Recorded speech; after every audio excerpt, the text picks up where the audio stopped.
Thank you for sitting down with me. I appreciate that. Pleasure. Thank you. Now, you're coming off a win in Tennessee. You're leading the polls here in Alabama. But you still have a tough opponent with Newt Gingrich in terms of trying to out-conservative one another. Well, I think really the issue here is, who has the best chance of first beating President Obama, and secondly, obviously, you got to get through this primary. And if conservatives really want someone who can win in the general election, someone who has proven that they can win in all parts of the country, in the South and in the West, and the Upper Midwest, and Mid-South, we've been able to do that. And I'm hopeful that people here in Alabama who I know want a conservative, who I know want someone that represents their values, the best chance to do that is to give us a shot one-on-one against Mitt Romney. And I think it's pretty clear that Speaker Gingrich, if he doesn't win Alabama and win Mississippi, is probably not going to stick around in the race much longer. And we're going to win Kansas on Saturday, which is a very key caucus, a lot of delegates there, and we'll do very, very well there. Both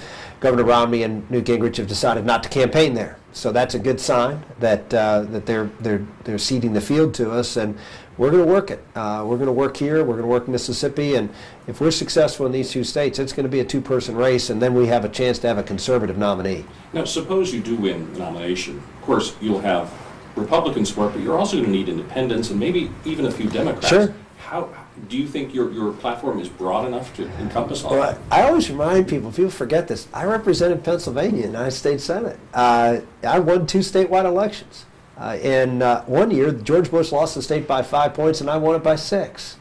So obviously, remarkably, in 2000, about 400,000 or 500,000 people voted for Rick Santorum and Al Gore.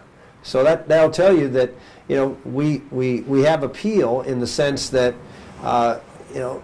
we're out there telling people exactly what we believe and why we believe it. I can't tell you a number of times in 2000 when we won in such a tough race, people said, you know what, I don't agree with you on everything, but I know you're out there telling us the truth. I know you're working hard and doing what you believe in. And you know what? A lot of people are just looking for someone that they know has integrity and is going to be a straight shooter, even though they don't agree with them on the issues. And clearly, a lot of folks didn't agree with me on the issues, but they voted for me either way. One of the criticisms I hear of one of your opponents is that he doesn't seem to be in contact with the common guy. And that's one of the things that resonates in your campaign. Well, I give Mitt Romney a lot of credit. He's done a lot with his life.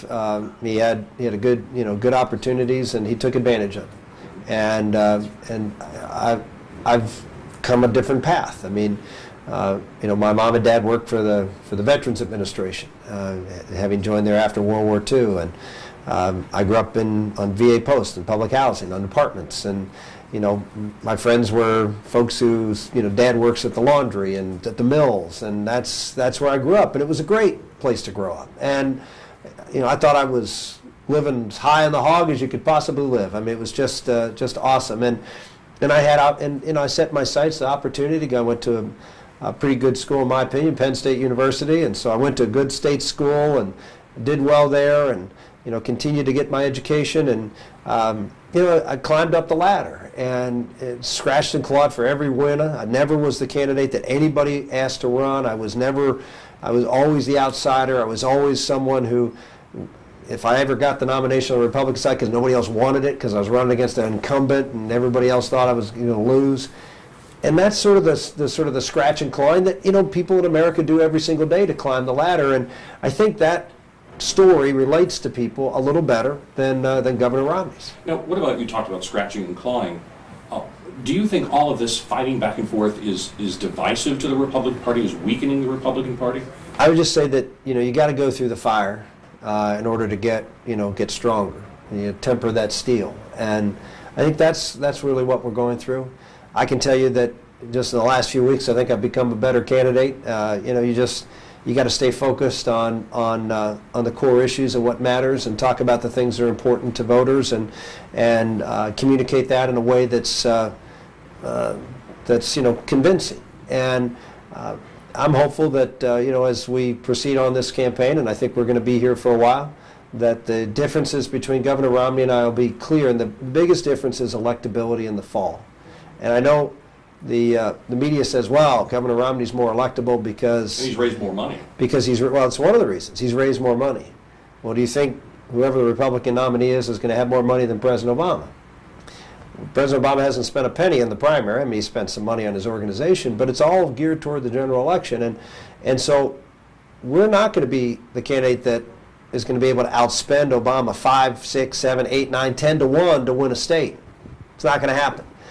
If you look at every state that Mitt Romney's won, almost every single one of them, he's badly outspent his opponent, anyone he's had to compete with. And when every state I've won, I've been badly outspent by Governor Romney and by Congressman Gingrich, and yet we've won.